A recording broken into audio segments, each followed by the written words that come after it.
ఇక్కడ మీరు చాలా ఇంపార్టెంట్ పాయింట్ అబ్జర్వ్ చేయాల్సింది ఏంటంటే ఆన్ 24th ప్రవీణ్ పగడాల గారు హైదరాబాద్ నుంచి రాజమండ్రి బయలుదేరారు. 25th ఆయన డెడ్ బాడీ డిస్కవర్ అయింది. 26th ఆంధ్రప్రదేశ్ రాష్ట్ర ముఖ్యమంత్రి ఇన్వెస్టిగేషన్ని ఆర్డర్ చేశారు. అండ్ 25th క్రిస్టియన్ కమ్యూనిటీ కానీ చాలా ఇంపార్టెంట్ ఆర్గనైజేషన్స్ కానీ లీడర్స్ కానీ రిప్రజెంటేషన్స్ ఇచ్చారు గవర్నమెంట్కి. ఇది ఒక సస్పిషియస్ డెత్ అని చెప్పి. ఎవరు కూడా ఇది యాక్సిడెంట్ అని చెప్పలేదండి. ఎవ్రీబడీ ఈజ్ ప్రతి ఒక్కరికి కూడా ఇది సస్పిషియస్ డెత్ కింద ఉన్నది అనేది అందరికీ ఉన్నటువంటి అనుమానం. సో దాంట్లో భాగంగానే బాధ్యత గల ఈ రాష్ట్ర ముఖ్యమంత్రి కూడా మార్చి 26వ తారీఖున Andhra Pradesh chief minister has ordered thorough investigation. It is very clear. కోర్టుకి సబ్మిట్ చేసినటువంటి కొన్న కీలకమైన టైం లైన్ ఇది. మార్చి 31వ తారీఖున తెలుగు టీవీ వాళ్ళందరూ కూడా ఇది సీసీటీవీ ఫుటేజ్ డ్రంక్ అండ్ డ్రైవ్లో ఉన్నదని తెలుగు మీడియా ఛానల్స్ విడుదల చేస్తే ఏప్రిల్ 12వ తారీఖున పోలీస్ డిపార్ట్మెంట్ వాళ్ళు ప్రెస్ మీట్ పెట్టి కంక్లూడ్ చేశారు. మీడియా వాళ్ళు ఏదైతే రిలీజ్ చేశారో అది నిజమే అని. ఏప్రిల్ 13వ తారీఖున police reveal details about investigation including forensics evidence. Okay, ఇక్కడ చాలా ఇంపార్టెంట్ పాయింట్ ఏంటంటే నిన్న నా గురించి మాట్లాడినటువంటి రాజేష్ నేను ఇది యాక్సిడెంట్ అని ఆయనతో చెప్పినట్టు అని అనుకున్నాడు. కానీ ఇది యాక్సిడెంట్ కాదు అన్న విషయం నాకు తెలుసు. అప్పుడు ఇనీషియల్గా నేను యాక్సిడెంట్ అనుకుని ఉండొచ్చు, కానీ ఇప్పుడు నాకు తెలుసు. అందుకే వాళ్ళ ఫ్యామిలీ మెంబర్స్ కూడా తెలుసు. ఎందుకంటే దాని గురించే ఎఫ్ఐఆర్ కాపీలో సస్పీషియస్ డెత్ అని వాళ్ళు రిజిస్టర్ చేయించుకోవడం జరిగింది. At the very same time రాష్ట్ర ముఖ్యమంత్రి ఇది సస్పీషియస్ డెత్ కిందే పరిగణించి ఇన్వెస్టిగేషన్ ఆర్డర్ చేయండి అని ముఖ్యమంత్రి గారు ఆర్డర్ చేశారు.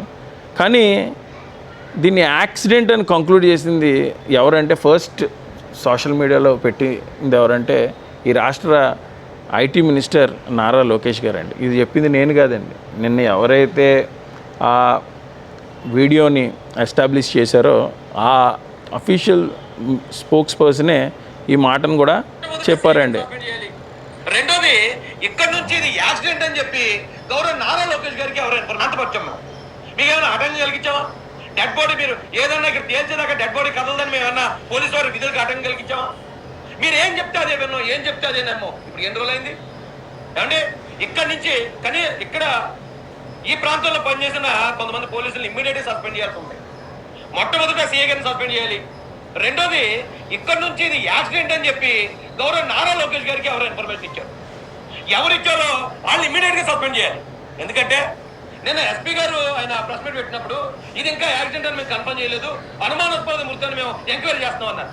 మీరు అనుమానాస్పద మృతాన్ని ఎంక్వైరీ చేస్తాం అన్నమాట మాకెందుకు చెప్పలేదు? లోకేష్ గారికి ఎందుకు చెప్పలేదు? లోకేష్ గారికి చెప్పకపోవడం వల్ల ఆయన ప్రాథమిక విచారణ అనంతరం పోలీసు వారు చెప్పిన దాని ప్రకారం రోడ్డు ప్రమాదాన్ని ట్వీట్ చేశాడు. ట్వీట్ చేస్తే ఇప్పుడు ప్రతి అడ్డువాడు వచ్చి లోకేష్ గారు ఎలా చెప్పేస్తారు, అది రోడ్డు ప్రమాదం ఎలా చెప్పేస్తారని చెప్పి ఆయన్ని విమర్శిస్తున్నారు. ఏంటి డబుల్ గేమ్ ఆడుతున్నారా? అక్కడ ఒక మాట చెప్పి ఇక్కడ ఒక మాట చెప్పడానికి లేదా గవర్నమెంట్ ని ఉద్దేశపూర్వకంగా మీరు బ్యాట్ చేస్తామని ట్రై చేస్తారా? ఆ పోలీస్ అధికారులు అడుగుతున్నాను, ఎవరు చెప్పారు ఇది యాక్సిడెంట్ అని? అక్కడ యాక్సిడెంట్ అని చెప్పిన తర్వాత మీరు ప్రెస్ మీట్ పెట్టి ఇప్పుడు దాకా ఇది యాక్సిడెంట్ అని ఎందుకు ఆధారాలు చూపించలేదు? అక్కడ ఏదైతే కొవ్వూరు టోల్ గేట్ ఉందో ఆ టోల్ గేట్ దగ్గరకు వచ్చేటప్పుడు ఆయన అటు ఇటు నడుస్తున్నాడు. నేను కాదండి, ఈ రాష్ట్ర ఐటీ మినిస్టర్ నారా లోకేష్ గారు కూడా ఇది యాక్సిడెంట్ అని అనుకున్నారండి. ఇనీషియల్గా అందరినీ కూడా అలాగే నమ్మించే ప్రయత్నం చేశారండి. ఇది యాక్సిడెంట్ కాదు, అనుమానాస్పద మృతి అని హర్షకుమార్ గారు కానీ చంద్రబాబు నాయుడు గారు కానీ క్రిస్టియన్ కమ్యూనిటీ కానీ ప్రతి ఒక్కరు కూడా ఇది యాక్సిడెంట్ కాదు, అనుమానాస్పద మృతే అంటే 100% ఇప్పుడు ది అఫీషియల్ స్పోక్స్ పర్సన్ ఏం చెప్తున్నాడు? పోలీసులను సస్పెండ్ చేయాలి, మీరు ఇది యాక్సిడెంట్ అని చెప్పి నారా లోకేష్ గారిని కూడా మీరు మిస్గైడెన్స్ చేశారు. ఇది ఖచ్చితంగా అనుమానాస్పద మృతి అని మీరు ఎందుకు చెప్పలేదు అంటే ఇక్కడ మీకు అర్థం అవ్వాల్సింది ఏంటంటే ఇనీషియల్గా దీన్ని యాక్సిడెంట్ అని చెప్పి చాలా అద్భుతమైనటువంటి మైండ్ గేమ్ ఆడాడు మన శత్రువు. ఇక్కడ నిజంగా కూడా క్రిస్టియన్ కమ్యూనిటీ అంతా కూడా ఈ రోజున ఎవ్వరు కూడా దీన్ని యాక్సిడెంట్ అని నమ్మట్లేదండి. ఫస్ట్లో మేము ఇది యాక్సిడెంట్ అని అనుకున్న మాట వాస్తవమే అనుకున్నాం. ఏముందండి, ఒక రోడ్డు పక్కన ఒక మనిషి పడిపోయి ఉన్నాడు బండి మీద వెళ్తూ, దాన్ని ఎవరన్నా ఏమనుకుంటారు, కత్తులతో పట్టుకుని నరికేస్తున్నట్టు ఎక్కడ విజువల్స్ లేవు కదా, యాక్సిడెంట్ అని అనుకున్నారు. But the circumstances that are surrounding the incident truly now is bringing a very systematic approach and belief that this is a very clear cut murder. ఎందుకంటే 63/2022 యాంటీ కన్వర్షన్ లా, ఇది ఏదైతే ప్రవీణ్ పగడాల్ గారు preaching of Christianity is not a crime ఆయన believe చేశాడో, ఏదైతే BJP పాలిత రాష్ట్రాలైనటువంటి Uttar Pradesh, Uttarakhand, Himachal Pradesh and Madhya Pradesh లాంటి రాష్ట్రాల్లో preaching of Christianity are converting from one religion to other religion is a crime అని ఒక గెడ్జెట్ రిలీజ్ అయిందో, వీటన్నిటి మీద కూడా పబ్లిక్ ఇంట్రెస్ట్ లిటిగేషన్ సుప్రీంకోర్టులో దాఖలై ఉంది. ఆ పబ్లిక్ ఇంట్రెస్ట్ లిటిగేషన్ సుప్రీంకోర్టులో అయితే దాఖలై ఉందో దాని మీద స్టే తెచ్చేటందుకు ఈయన ఒక థరో ఇన్వెస్టిగేషన్ ప్రాసెస్ అనేది చేశారు. ఇది పలానోడు చేశాడు అని మేము చెప్పట్లే, బట్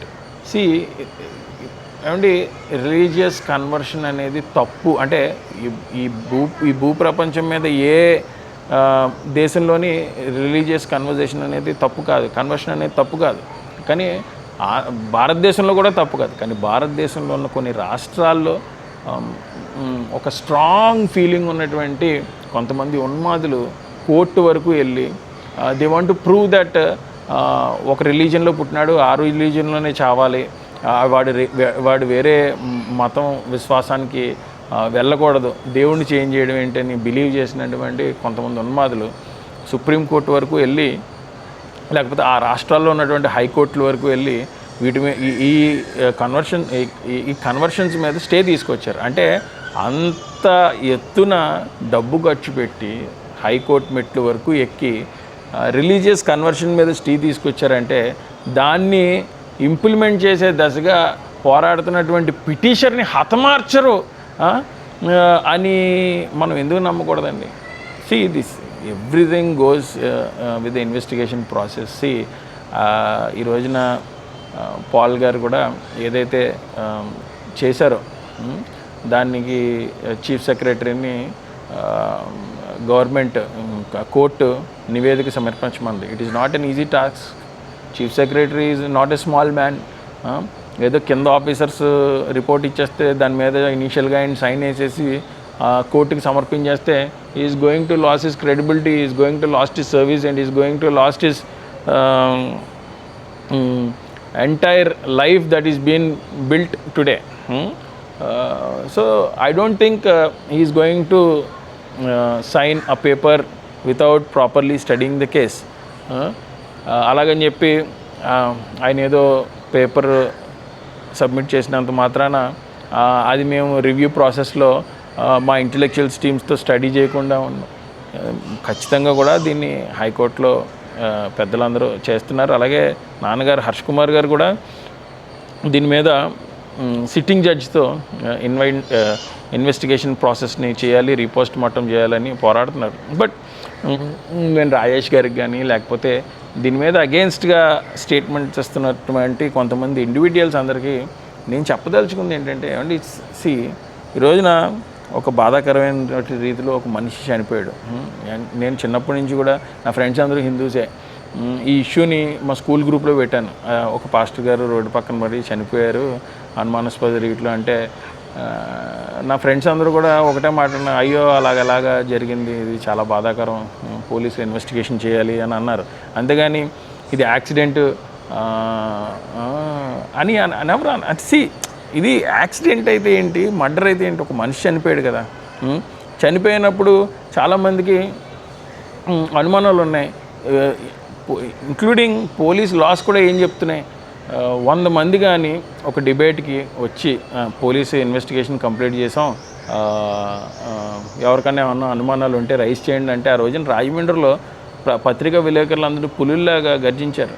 నిజంగా కూడా 100 మంది కానీ ఇన్వెస్టిగేషన్లో 99 మంది కానీ ఎస్ ఇది యాక్సిడెంట్ అని నమ్మి ఏ ఒక్కడికి ఇది మర్డర్ అని చెప్పి అనుమానాలు ఉన్న ఆ ఒక్కడి అనుమానాలని క్లియర్ చేయాల్సినటువంటి బాధ్యత పోలీస్ డిపార్ట్మెంట్ మీద ఉన్నదండి. It is not a small task. Investigation ప్రాసెస్లో నేను కొన్ని కాన్ఫిడెన్షియల్ విషయాలు నేను మీతో షేర్ చేసుకోలేను.